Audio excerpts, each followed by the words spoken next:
Welcome back, everyone. We are at episode 5, and we're going to talk about W-2. So, as we get into tax filing season, some of you may have already filed your taxes, or some of you may be waiting for a little bit until that April 15th deadline. But I wanted to just kind of give a brief review and overview of each box in the W-2. I know that many of us who handle and process those W-2, sometimes it's just automated into the system. Other times we may or may not pay attention to every single box. And then, if something in a specific box with the box's code doesn't necessarily apply to our company, we may or may not, have to experience that. And so I wanted to just provide a rundown, especially because not only is it tax season and employees may be coming in and asking you questions, it is also the testing time for the CPP. So some of you may have already reached out there and taken the test. Others may be waiting to the deadline in April. This, of course, is the big book. If you haven't seen the book yet, of course, there's online version. This is just a part of like the study portion of the book and its answers. And then, of course, there's another book that goes through all the chapters and gives you the questions for you to answer. And then the book that I just showed you is where you get the answer from those questions just to make sure you answered properly. So lots of good things here.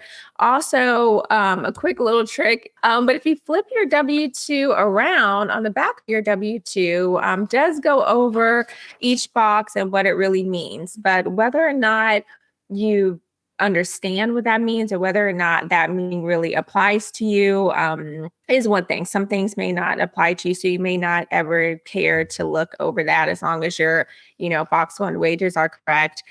Typically, many people will follow suit with that. But let's go ahead and get started and dip into, to each box so that we can kind of just go through which means what, on those specific boxes. So as we go into like the initial stuff on your W-2 is really standard, right? So it's your employer's name, your specific name as the employee, your social security number. Although this year, and I want to say it might have even been last year, your employer can also select to not show your full social security number. So a lot of times it will just do your last 4 of your social now, which I think is better suited, right? I think it is definitely, because of all the fraud and so forth. But if you did not listen to my run through of like year-end checking and what you need to check for before W-2s are produced, you definitely need to go in and make sure that your full social security number is correct, right? Because you don't want to get into a situation where you go to file and then you get hit with your social security number being wrong.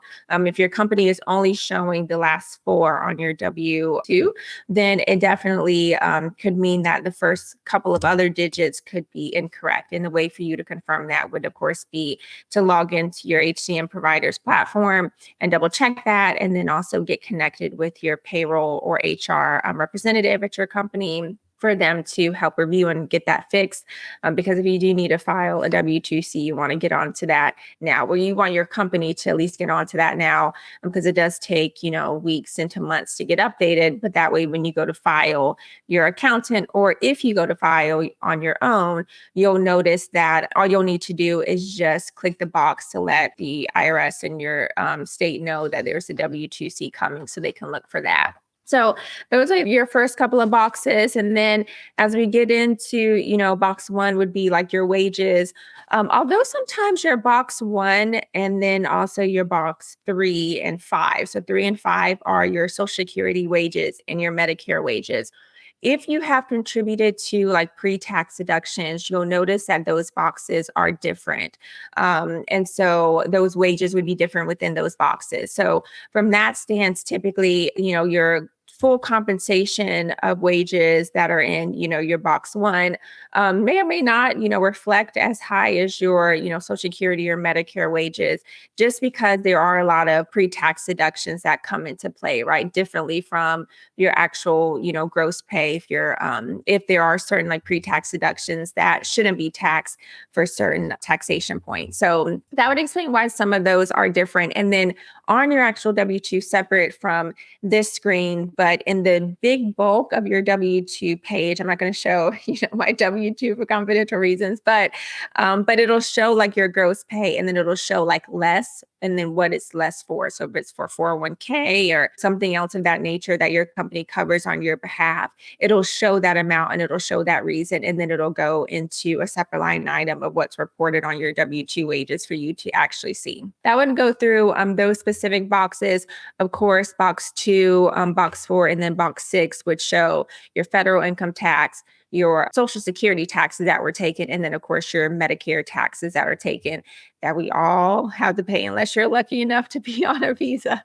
There's definitely those taxes are definitely required. If for some reason you don't have those taxes, unless there's some one-off that you know about your situation, you definitely want to reach out to your employer, because those are definitely required and mandated taxes, especially Social Security and Medicare. So FICA, those are mandatory. If you played around with your federal income tax and turned those off, or if you played around with your state income tax and turned those off, just know that, of course, when you go to file, of course, that money will be owed once you file. So either way, you can't skip it.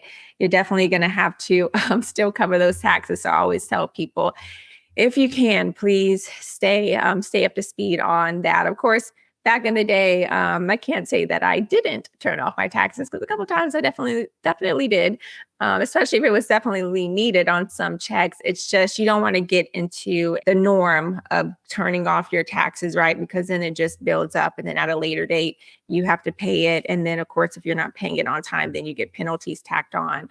As you grow older, you experience that. You realize, just let them take it and just be done with it then, so that you don't have to, deal with anything after the fact. So those are your first set, of handful of boxes that are pretty standard and normal to keep up with. I will say, though, that there are certain boxes that will not include your Social Security tips and your allocated tips. So when we get into box 7 and box 8, if you're not a tipped employee, this does not apply to you. But if you are, a tipped employee, then your tips that you have claimed will be applied here.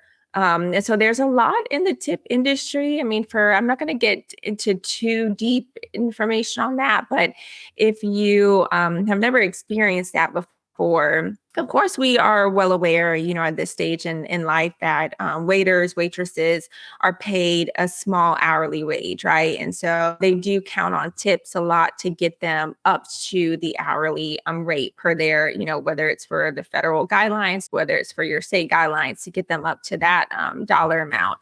And so tips are typically pretty important. There's always, of course, controversy in the news about that, whether a tip is needed or whatnot. But if you can't leave a tip, I always say leave something, just because it does affect who's serving you, but then it also the employer.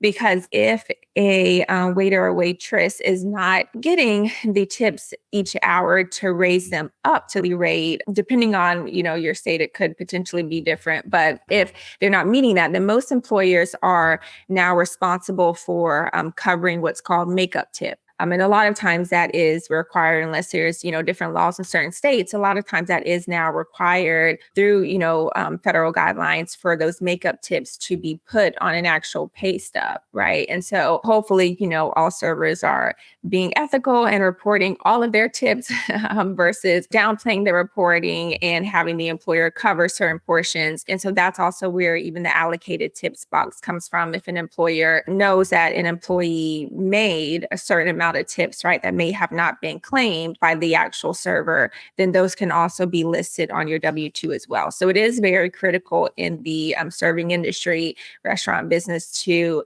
that anything is recorded, right? So any type of like cash tips or any type of tips that are left on an actual card are properly recorded. So I would say from an employee stance, definitely keep track of that. And also from an employer stance, right? You want to make sure you have all of those records being kept up with. So lots of, intense, interesting stuff to go along there. When we talk about box 10, those are the dependent care benefits as well. So if your company covers any type of dependent care, separate benefits outside of, this isn't talking about like medical, dental, vision. It's definitely an added section of dependent care with your benefits that if you're enrolled in, typically those are listed there. And briefly skipping over box 12 because we're going to come back to that. But if you get into like box 13, right? So if you're a statutory employee, that would be checked off. If you have a retirement plan, that box will be checked off. If you also have third party sick pay, so that is something that could also be covered by your employer, that could also be checked off as well. If none of those apply to you, then it shouldn't be checked off.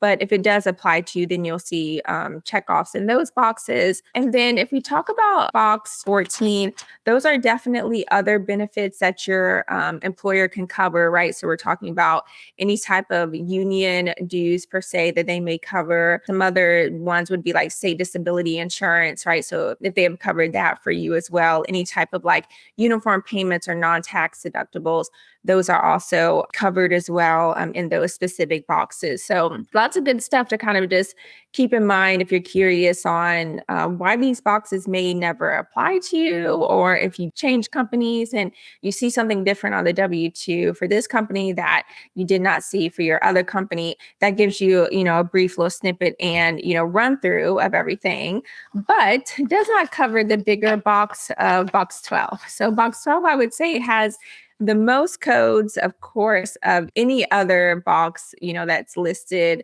as well for companies. So if we're sticking to maybe like box 12, you'll see different codes. So you'll see A, B, C, D, E, and then it even gets into like double digits, right? So you'll see A, B, B, D, D as well. So those are definitely most critical to pay attention to, just to make sure that those boxes actually apply to you, right? Let's get into some of those. So we go through some of the most typical would be like A and B. Those are any type of uncollected Social Security or Medicare funds on like tips, right? So those amounts would need to be recorded. And we're talking about C, that would be any type of group term life insurance that's taxable over 50,000. So if you don't have group term life offer, that's a separate insurance that's offered by employers. I will let you know if you don't have that, if you've never experienced that, up to the first 50,000 is typically not taxable, but anything beyond that is usually taxable. And so this code C, would show any type of amount that's taxable above the 50,000, right? So if your employer has covered anything above 50,000 for you, that would be listed on this document. And that would be coded to be box 12 with the code C with that amount listed there. And then D, so a code D, any type of elected deferrals for 401k. So those would include separate like retirement plans as well. Those are typically listed. So if you do contribute to a 401k plan, which is pretty standard, there's other codes for like a Roth plan, but this is specifically for your standard 401k plan. Those amounts should be listed. And it should actually match the box that I mentioned earlier that shows in the middle, where it shows your like gross wages less than this amount of tax, or like the pre-tax of like 401k. And then it goes into what's reported on your W-2. It should match that middle line option, that middle line dollar amount that's listed there should also be the same as to what's listed in box 12 code D for you. And then also in box 13, that retirement plan box should be checked, right? So all of those should correlate. If one of those is missing, then you definitely need to report that to your employer to get that fixed. So we get into box 12 code E. Those are other 401k breakdowns. So code E and also code F. Code E is your 403B plan. Code F is your 408k plan. Those are different types of deferral plans, similar to like the 401k, but different types of offerings that company offered. The very same for code G. So your 457B plan is another deferral plan for retirement, right? So those will kind of correlate behind each other one by one. And then if you have on box 12 code H, that would be a deferral for a 501c. So basically a nonprofit, right? So that's a tax exempt organization code there. So those would be any type of elective deferrals towards a 501c. Code J would show your non-taxable sick pay. So if you have been on some type of leave, or if you've gone through like essentially like a third party sick pay provider that has paid you, that has not been taxed, that will be listed on your W-2 as well. And if For some reason, that's not recorded on your employer's W-2. If it's a separate provider, you should be getting something from them if your employer hasn't covered that portion, right, for you. So if you know that you have been paid non-taxable sick pay and you don't see it on the W-2 that your employer has provided, definitely go and talk to the provider that has paid you your third-party sick pay, or check in with your employer if for some reason during that time frame you were just getting paid and didn't pay attention to who was paying you. Definitely just double check that and make sure, so that way before you go to file, you have all documents, right? You don't want to miss something and then have to go back and update anything later. And moving on to code 12, that code would be 20% excise tax on excess golden parachute payments. So you may not have any clue what a golden parachute payment is. And so that is something that occurs for typically C-suite executives when they're involved in a merger and acquisition, right? So if the company has been bought out, there are times where the C-suite will be protected in a way. I may be giving away some gems here, but you can always look this up anyways. So with these plans, what happens is when you go through, a company goes through a merger and acquisition, there are times where an executive like a CEO or a CFO will have something written into a document that it's agreed upon an agreement, right? It's agreed upon that if they merge over to this new company and still stay in that role, if for some reason they get terminated, at some point after the transition. So say they go through a merger and acquisition and then within 30 days, the company cuts them loose. They will have a payment worked out to where the company has to cover some type of, bucket of funds. So basically like a severance, I guess you can say, but it's just a different name for this because it's when you're going through a merger and acquisition. So it makes the C-suite executive protected so that they feel comfortable to stay on with the company as you're going through this merger and acquisition. And then even after the acquisition happens, you really want to just make sure that they're still protected so that even if they get immediately terminated, they still have a package that will be paid out to them, right? So there is going to be a certain percentage of taxes that are going to be recorded here if those payments occur. And there are some companies that will still terminate a C-suite executive once a merger and acquisition goes through, but a lot of this is worked in for these C-suite executives to just make them feel comfortable about the merger and to keep them on board. So that is something that hopefully you've not had to go through in your career, but it does happen. So that's where there's certain dollar amounts that are recorded here for that. Code L is for substantiated employee business expenses reimbursement. So those are amounts that are non-taxable. So that if there's that's got to be an extreme. We're not talking about, maybe like $20 here, $50 here, whatever. This would be an amount that, it would be a heavy business expense, right? That wasn't taxable, that would need to be recorded. Code M and N are uncollected Social Security tax and Medicare tax on group term life insurance over 50,000. So very similar to the other box C, right? That covered that taxable amount over 50,000. This would be the uncollected Social Security and Medicare amount on that portion over 50,000. Code P is excludable moving expense reimbursements paid directly to U.S. Armed Forces. So, of course, if you're in the military and you obviously military travels and moves around a lot, right? There are a lot of compensation that happens when it gets to that point. So these are the amounts that, you would want to have recorded. These amounts are not included on your main like box 1s, 3s, box 5s. So those are portions that are excluded and need to be still reported on your W-2. Code Q, very similar. So non-taxable combat pay, right? So that's if someone is very similar to like your normal in your world, if you're not in the military world, similar to third-party sick pay that we just talked about a little bit earlier. This combat pay is very, very similar to the same. If someone is in the armed forces in the military and has been wounded, has gone on leave, and can't work in some way, that non-taxable pay is also to be reported. Trust me, they are all in your business. You cannot, you cannot get away with it. And if you think you're going to get away with it, think again. Make sure you're reporting everything on the W-2 as needed. Code R are your employer contributions for Archer MSA. So you may have not heard that. It's really, I wouldn't say really as common. It's very similar to HSA. So you probably definitely have heard for HSA in our field and what we typically work for. But the Archer portion is really for smaller businesses, self-employed companies. It's their version of an HSA, but for companies that have less than like 50 employees. That would typically be recorded on here as well. And then as we get into S for these are another retirement portion. So any type of salary reduction contributions for 408P, which is another retirement plan. And then code T is for adoption benefits. So those are not, of course, included in box 1. But if you have gone through, any type of like adoption benefits that are offered, that needs to be listed there. Code V is your income from exercise of non-statutory stock options. So of course, if you have stock, within your company, that would need to be recorded as well. So those boxes are typically included in some of the original boxes, box 1 and box 3, but those would be also listed in their own separate code under box 12 as well, which would be code V.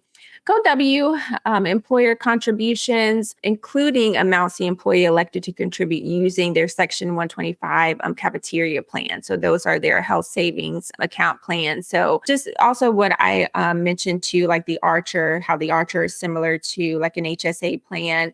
These amounts are included. So for code W, it's the employer, but it also includes the employee elected amounts that should be recorded. And then code Y is your Section 409 non-qualified deferred compensation plans. Very similar. It's another 401k plan. Just there's different qualifications to all of these different 401k plans and who they apply to. So that's another box for that.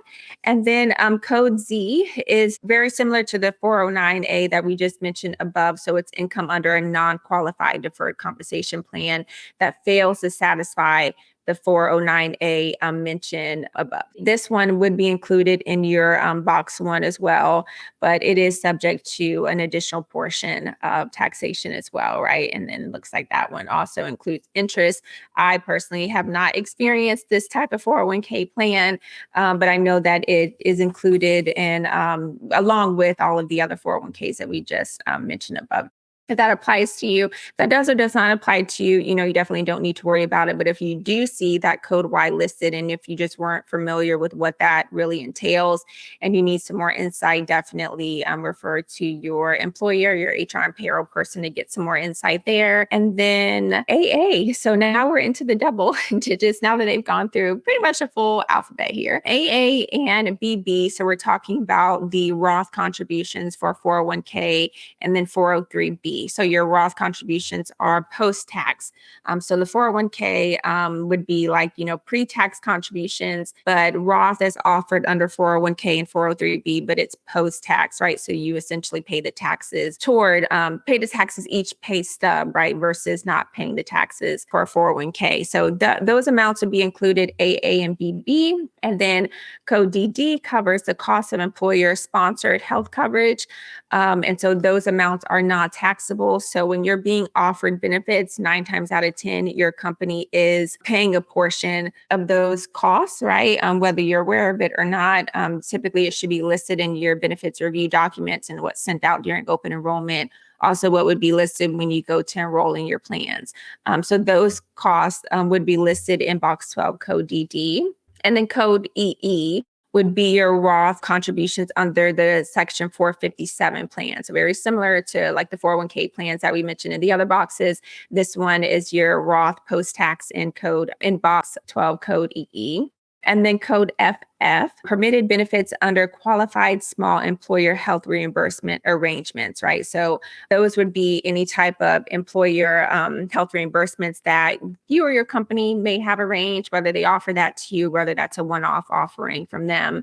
And then code GG is income from any type of grants. So if you have received any type of income from grants, sometimes it's small businesses, sometimes it's not, those would be included. And then code 8H kind of leads into that too, any type of aggregate deferrals under those same sections, 83 code I, 83I. And then after code HH, so there's a newer one that was recently added, code II. So those are Medicaid waiver payments, right? Excluded from gross income. Those typically are seemingly to apply to any type of like home health agencies as well. So any type of workers in that field. If there is any type of like Medicaid waiver payments that are excludable, those are listed there as well. So keep an eye out on that new option too, just because you may not see it on your 2023 W-2. It may also not be in the book that I showed you earlier for the CPP, but it definitely is something that is to be looked out for, especially in this coming year. So for next year's W-2. Alrighty, so that was a lot. It took me a little bit longer to go through that than I thought it would take. I know that that was just a brief run through. I did not get into, too many details about everything there because there's so much that goes into the W-2, process and what entails in it. It's different for every company. I mean, standard would be, of course, your wages boxes and your taxes boxes that should be filled out. 401k at this point is pretty standard for companies to offer. But all of the other stuff could just be dependent on your situation and what your company offers and allows. So thank you all for joining me for this episode of the Human Roll. Next up is a really, really good episode where we're going to talk about org charts. And I do have a great guest on for that function who is a CEO. So really, really happy to launch that in the next couple of weeks. So I will talk to you all soon.